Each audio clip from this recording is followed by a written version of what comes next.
Сайн байцгаана уу хүмүүдээ. Энэ өдрийн мэндийг хүргэе. Өнөөдрийн хичээлээрээ эсэлтийн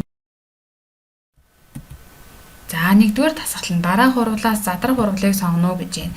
За тэгэхээр эхнээс нь бүгдээр хариултуудаа харъя. За эднээс аль нь задрах урвал вэ гэдгийг харах нь байна.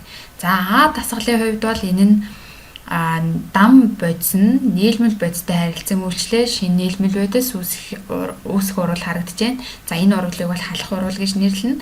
За хоёр дахь дээр нь болохоор нийлмэл бодисууд нь хоорондоо урвалд ороод за тэдгээрийн бүрэлдэхүүн харилцан солилцоод ороод шинэ нийлмэл бодис үүсэх явцал харагдаж байна. Энийг нь солилцох урвал гэнэ. За тэгээд хоёр буюу хэд хэдэн бодис урвалд ороод нэг шинэ бодис үүсгэхийг бол нэгдэх урвал гэж нэрлэнэ. За хамгийн сүүлийнх нь болохоор нэг нийлмэл бодисоос хэд хэдэн нийлмэл буюу дам бодис үүсэж байгаа учраас энийг нь задрах урвал гэж нэрлэх нь байна. За тэгэхээр зөв хариулт нь бол яах нь D байх нэ.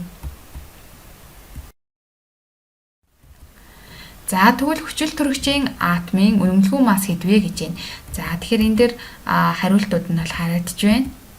За тайлбар дээр нь C1 буюу энэ атом болон молекулын үнэмлэхүүн массыг нь килограмм нэгжээр хэмждэг.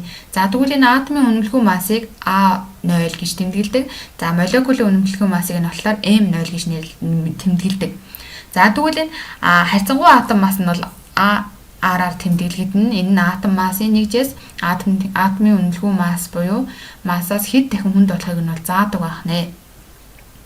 За тэгэхээр энэ атомын үнэмлэхүүн массыг олохын тулд бид нэр яах нь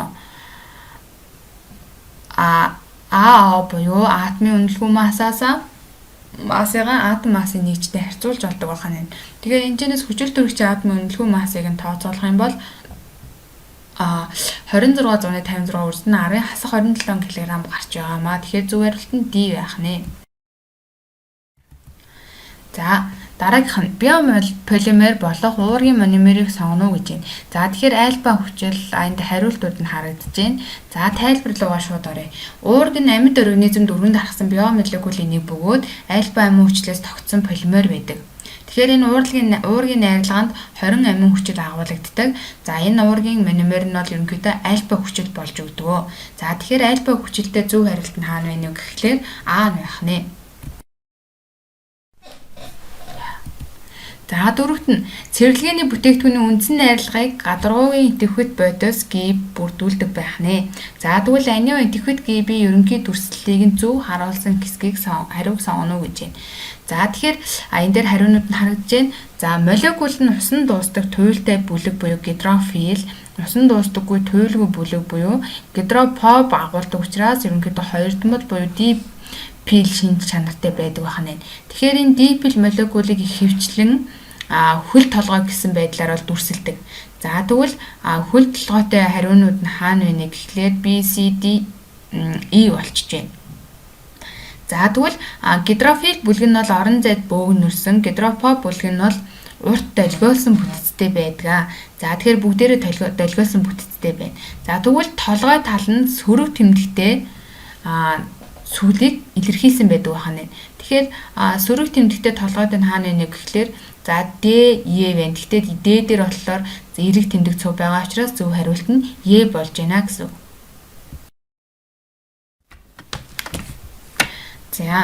За төмөрийн сульфатын гидратын томьёог нь хэдүүлээ олох нь байна. За энэ дээр хариултууд харагдаж байна. За тэгэхээр гол нь бид нар яг нь талс томьёо гидратын томьёонуудаас англи нэрийн өгтөр буюу гифта гэдэг нь 7-г хэлж байгаа. Тэ? Үндс нь 7 гэсэн үг. Тэгэхээр энэ 7 молекулын усыг агуулсан за төмөр хоёрын сульфат нь хаана вэ гэдгийг харах нь байна.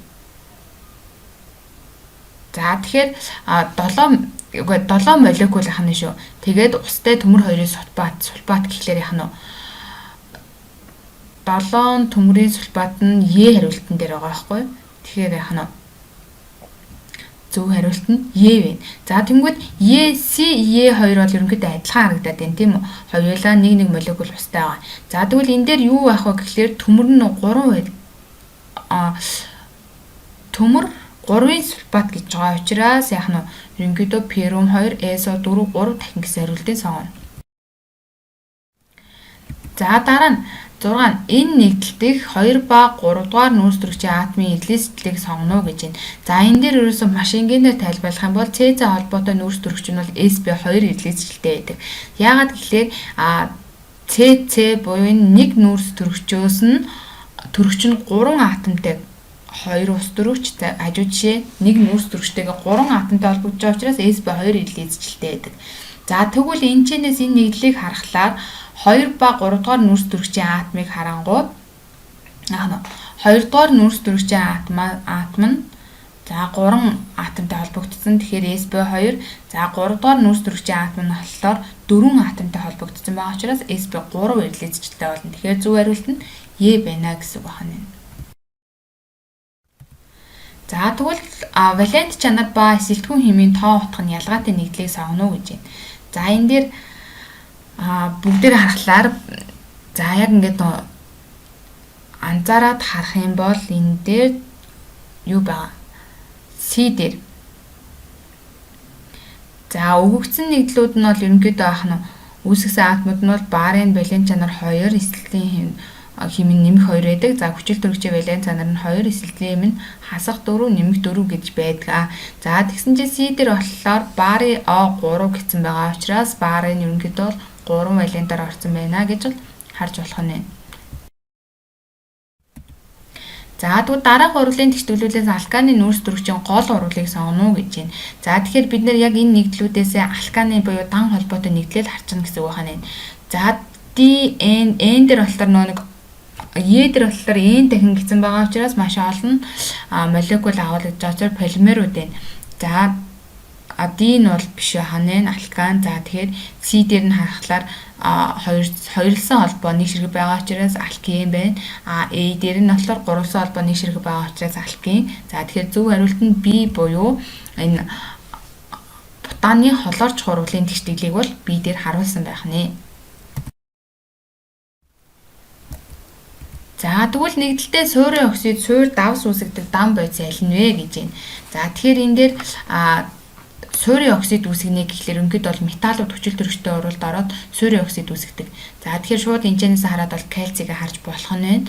За ерөнхийдөө бол яг нь кальцийн үлэх хүснэгтийнхээ 2 дугаар бүлэгт байдаг газрын шүлтийн металл учраас оксид бол үүсэгдэг. Тэгэхээр энэ оксид нь устай харилцан үйлчлээд кальцийн гидроксид үүсгэдэг. За тэгвэл энэ суурь нь хүчилтэй уралд ороод давс үүсгэдэг. Тэгэхээр зөв хариулт нь бол Е байх нэ. За 10-т дараах загвар тохирох наноматериал болон нано бүтцтэй төхөөрөмжийг үйлдвэрлэх технологийн зарчмыг сонгоно гэж байна. За тэгэхээр энэ дээр бол ерөнхийдөө нундаг нано жижиг хэсгүүд нь хэмэх цэгцтэй харагдаж байна. За тэгэхээр наноматериалыг гаргаа авах нано бүтцтэй төхөөрөмжийг үйлдвэрлэх топ даун bottom up гэсэн хоёр төрлийн технологийн зарчим байдаг. За тэгвэл энэ топ даун технологиор бол макро хэмжээтэй бодис материалыг дис дараалуулан жижиглэж наноматериалыг гаргаа авдаг байна. За тэгвэл bottom up технологиор бол наноматериалыг гаргаа авахдаа атом молекулаар нь өөрч байрлуулдаг.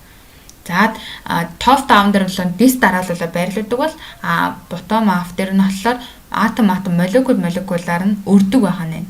Тэгэхээр энэчнээс харахаар нөө зөв хариулт нь бол яах нь А буюу top down байх нэ. Гэрийн даалгаварт 2017 оны бие хувилбарын дасгал 1-20-ыг ажиллаарай. Хадуусанд баярлалаа хүмүүстээ.